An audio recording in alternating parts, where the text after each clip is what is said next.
আজকে আমরা এসেছি শিলচর শহরের বিশিষ্ট আইনজীবী সমাজকর্মী ধর্মানন্দ দেবের চেম্বারে।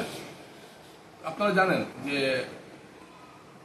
কুল্লমকুল্লা ইসানুল্লাহর পক্ষ থেকে আমরা যারা যারা বিধানসভায় বিজেপি টিকিটের প্রত্যাশী, তাদের কি পরিকল্পনা, তারা কি ভাবছেন, আগামীতে তারা কিসের ভিত্তিতে তারা বিজেপি দলের টিকিট চাইছেন, এটা নিয়ে একটা মতামত আমরা দিচ্ছি। আমরা আগের দিকে প্ল্যান নিয়েছিলাম, তো আজকে আমরা এসেছি ধর্মানন্দ দেবের কাছে।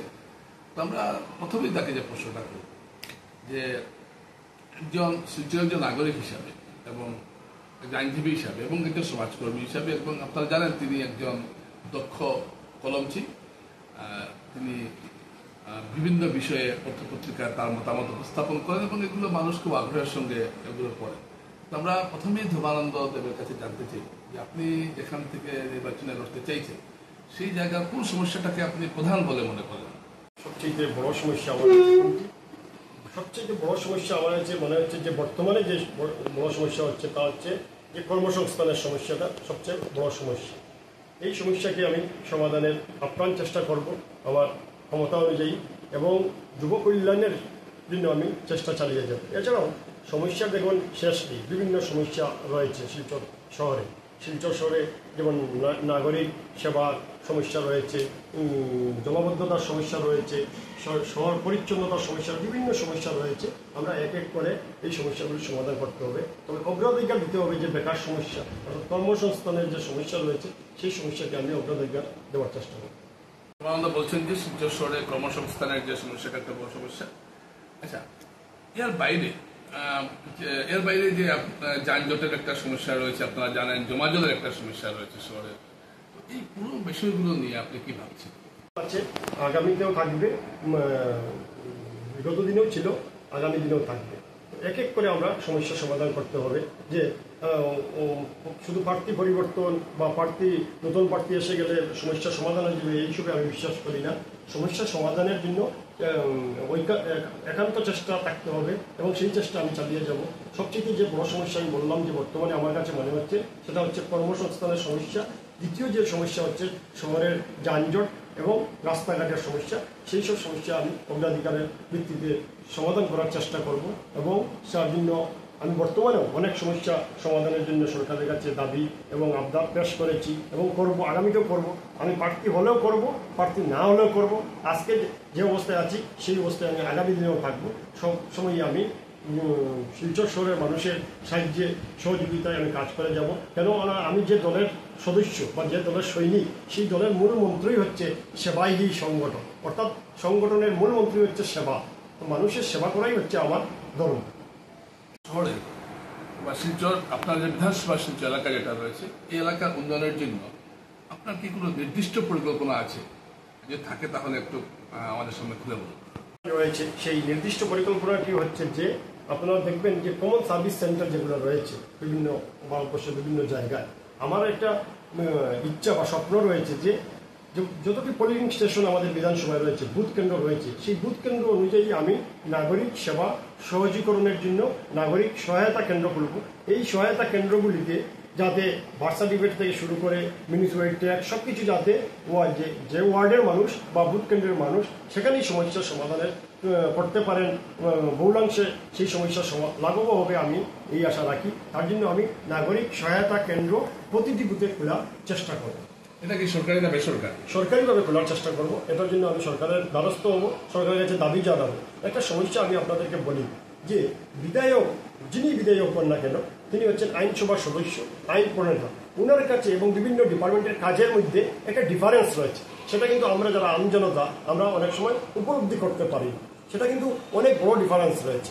আইন প্রণেতার কাজ হচ্ছে আইন প্রণয়ন, বিধানসভায় আমাদের যে শিলচর শহরের সমস্যার কথা তুলে ধরা, সেই বয়সটা থাকতে হবে। সেই সমস্যা আমরা বিধানসভায় তুলে ধরতে পারবো এবং আমাদের যারা নেতৃত্ব রয়েছেন ওনারাও তুলে ধরছেন। আমিও আগামীতে সেটাকে আরও জোরদারভাবে তুলে ধরার চেষ্টা করব, এই আশা রাখি। যে বিধায়কের কাজ, আইনসভা সদস্য বিধায়কের কাজ শহরের সমস্যা তুলে ধরা, কিন্তু আমরা যারা সাধারণভাবে বিধায়কের কাজ বলতে বুঝি নালা নর্দমা ঠিকঠাক আছে কিনা, ফুটপাথ ঠিক আছে কিনা, রাস্তা ঠিক আছে কিনা। তো আপনার কথার মধ্যে একটু যেমন আমি অন্য সুরটা পাচ্ছি, এটা একটু বুঝিয়ে বলবেন? নর্দমা দেখা বা শহরের বিভিন্ন উন্নয়ন এগুলো তো রয়েছে। তাছাড়াও প্রধান কাজ হচ্ছে একজন বিধায়ক হিসাবে যে আইন প্রণয়নের রাজ্যের যে আইন প্রণয়ন করা সেটা রাজ্যের বিধানসভার কাজ, এবং সেখানে বিধায়করা সেই কাজই প্রধান অগ্রাধিকার ভিত্তিতে করতে হবে। লোকসভা যেমন আমরা যারা সদস্য রয়েছেন ওনারা কেন্দ্রীয় স্তরের যে আইনগুলো সেগুলো প্রণয়নের কাজে সাহায্য সহযোগিতা করে। আপনি যে বললেন নাগরিক সহায়তা কেন্দ্রের কথা আমি বললাম, সেটার জন্য সরকারের দ্বারস্থ হতে হবে। যদি সরকার সেটা আমার কথা না শুনে তাহলে আমি বিধানসভায় যুক্তি সহকারে তুলে ধরবো, তখন সেটা আমি সমস্যার সমাধানের চেষ্টা করব। যে প্রতিটি ওয়ার্ডে বা প্রতিটি বুথে, ওয়ার্ড বললে কী হবে যে আমাদের মিউনিসিপ্যাল কর্পোরেশন হয়ে গেছে, এখন আমাদের শিলচর বিধানসভার বাইরে চলে গেছে বেশ কয়েকটি ওয়ার্ড। তার জন্য আমি বলছি যে বিধানসভায় যেগুলো বুথ কেন্দ্র রয়েছে শিলচর বিধানসভা কেন্দ্রে, সেই বুথ কেন্দ্র ভিত্তিক নাগরিক সহায়তা কেন্দ্র খোলা হোক এবং সেটা প্রয়োজনে সমগ্র রাজ্যে চালু হোক। তার জন্য আমি বিধানসভায় স্বেচ্ছা হব। আপনি বললেন যে এটা বিরাট সমস্যা, আপনি বলেছেন এটা সত্যিকার অর্থে বিরাট সমস্যা। কর্মসংস্থান বলে কিছু এখন নেই আমাদের শহরে বা শিলচর বিধানসভা এলাকায়। তো এই ব্যাপারে আপনার কি পরিকল্পনাটা রয়েছে? এবং দেশব্যাপী বিশ্বব্যাপী এই কর্মসংস্থানের সমস্যা দিন দিন বেড়ে চলছে, শিলচরেও সেটা বেড়ে চলছে। তাকে কিছুটা হলেও লাঘব করতে হবে এবং তার জন্য পদক্ষেপ নিতে হবে। শিলচর শহরে আপনারা হয়তো অনেকে বলবেন যে বিউটিশিয়ান কোর্স হচ্ছে, ড্রাইভিং ইনস্টিটিউট হচ্ছে, কিন্তু ওগুলো প্রাইভেট। আমি চাই সরকারি স্তরে যাতে স্কিল ডেভেলপমেন্ট ট্রেনিং সেন্টার বা ডেভেলপমেন্ট ট্রেনিং সেন্টার হোক, স্টার্ট আপ হাব হোক, এগুলো শিলচরের জন্য আমরা আবদার করতে হবে। আপনি হয়তো অনেক আবার বলবেন আমাকে যে ওই জায়গায় রয়েছে, সেইগুলা যেগুলা অকেজ বা অচল হয়ে রয়েছে সেগুলোকে সচল করে কর্মসংস্থানের ব্যবস্থা করতে হবে। আপনারা জানেন যেমন পাঁচগ্রামে পেপার মিল বন্ধ হয়ে গেছে, আমি এটা উদাহরণস্বরূপ বলছি। বন্ধ হয়ে যাওয়ায় অনেক মানুষ কর্মসংস্থান থেকে বঞ্চিত হচ্ছেন। আপনারা এর আগে দেখেছেন টেক্সটাইল ইন্ডাস্ট্রি ছিল বদরপুর ঘাটে, সুগার ইন্ডাস্ট্রি ছিল, তো এগুলো বন্ধ হয়ে যাওয়ায় অনেক কর্মসংস্থানের ব্যাঘাত ঘটছে। তো আমরা আবার কর্মসংস্থানের দিকে লক্ষ্য রাখতে হবে, সেই দিকে কাজ করে যাব। আমাদের যারা নেতৃত্বে রয়েছেন তারাও কাজ করছেন, কেন্দ্রীয় সরকার বিভিন্ন পদক্ষেপ নিয়েছে স্কিল ট্রেনিং ডেভেলপমেন্ট সেন্টার হিসাবে করার জন্য, সেগুলোকে আমরা আবার সচল করতে হবে। এবং যেগুলো কাজ আমরা নেই, শিলচরের অভাব রয়েছে, সেগুলোর জন্য নির্দিষ্ট যারা মন্ত্রিসভা রয়েছে বা যারা মন্ত্রী পদে রয়েছেন সেই সব দপ্তরে গিয়ে আমি জোরদার চেষ্টা চালাবো এবং তাদের কাছ থেকে সেই সব দাবি আদায় করতে পারবো।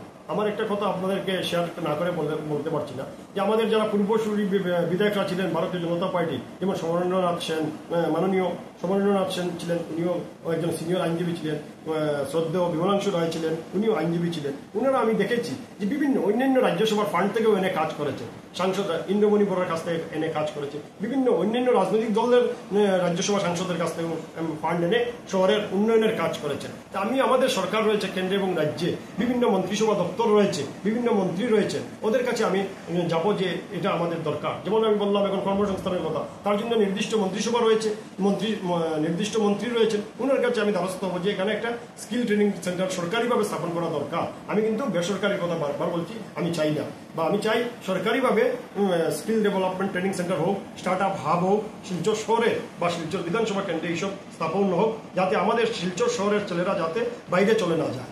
তোমাদের কাছ থেকে আমরা শুনলাম যে তুমি চাইছেন যে স্কিল ডেভেলপমেন্টের যে প্রোগ্রামগুলো আছে এগুলো শিলচর শহরে হোক এবং সরকারিভাবে হোক, যাতে এই সার্টিফিকেটের কোনো একটা দাম থাকতে পারে। আচ্ছা, আরেকটা সমস্যা, এটা শিলচর শহরের সবচেয়ে বড় সমস্যা আমাদের কাছে মনে হয়, বেকার সমস্যা তো আছে, কিন্তু এই যে জমাজল সমস্যাটা, শহরের প্রায় 80% এলাকা পুরো বর্ষার জমাজল সংকটে ভুগছে। আপনি রাধামাধব রোড থেকে শুরু করে সোনাই রোড হয়ে ন্যাশনাল হাইওয়ে পর্যন্ত বিস্তীর্ণ এলাকা, প্রায় 10টা ওয়ার্ড হবে এই ধরনের জমাজল সমস্যায় সারা বছর ভুগছে। এই ব্যাপারে কি আপনার কোনো পরিকল্পনা আছে? ড্রেনেজ ব্যবস্থাকে আমরা উন্নত করতে হবে, আধুনিক করতে হবে, শুধু উন্নত নয় আধুনিকভাবে এইসব সমস্যার সমাধান করতে হবে। বিভিন্ন মেকানিজম রয়েছে, সেই সব মেকানিজমকে আমরা পরিকল্পনা মাফিক বাস্তবায়িত করতে হবে। তার জন্য জলসেচ দপ্তর রয়েছে, সেই দপ্তরে গিয়ে আমি এইসব সমস্যার কথা জানাবো এবং সমস্যার সমাধানের জন্য আপ্রাণ চেষ্টা করব, এবং যাতে শিলচরবাসীর নাগরিকরা বুঝতে পারেন যে ওনাদের সাহায্যে বা ওনাদের সমস্যায় আমি চেষ্টা চালাচ্ছি, সেই আশা আমি দিতে পারি আপনাদেরকে। কারণ আমি প্রথমেই বলেছি যে আমার দলের মন্ত্রই হচ্ছে সেবাই সংগঠন, সেবাই হচ্ছে আমাদের সংগঠন। আমরা সংগঠন করি কিসের জন্য? মানুষের সেবা দেওয়ার জন্য।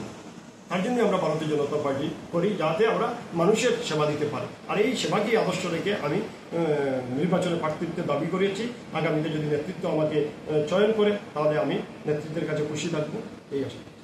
এসেছেন, তো আপনাকে সবশেষে যে প্রশ্নটা করতে চাইছি সেটা হলো যে প্রথমত আমি দুটো প্রশ্ন বা একই সাথে দুটো কথা একসঙ্গেই জানতে চাইব যে দল আপনাকে টিকিট দেবে, কিন্তু আপনি শিলচরই কেন চাইছিলেন, কিন্তু কাঠিগড়াও চাইতে পারতেন, একটা প্রশ্ন উঠছে জনমনে। এই বিষয়ে আপনার কোনো মতামত থাকলে বলুন। কাঠিগড়া আমি সেটাতে কোনো লুকোচুপি করছি না, কিন্তু আমি কর্মস্থল কর্মভূমি আমার শিলচর শহর, এখানে আমি ছাত্র জীবন থেকে থাকছি, তাহলে শিলচরের সাথে আমি ওতপ্রোতভাবে জড়িত। শিলচর শহরেই আমার বাড়িঘর, শিলচর শহরেই আমার বিবাহ হয়েছে, শিলচর শহরেই আমার পরিবারের ছেলেমেয়ের জন্ম হয়েছে।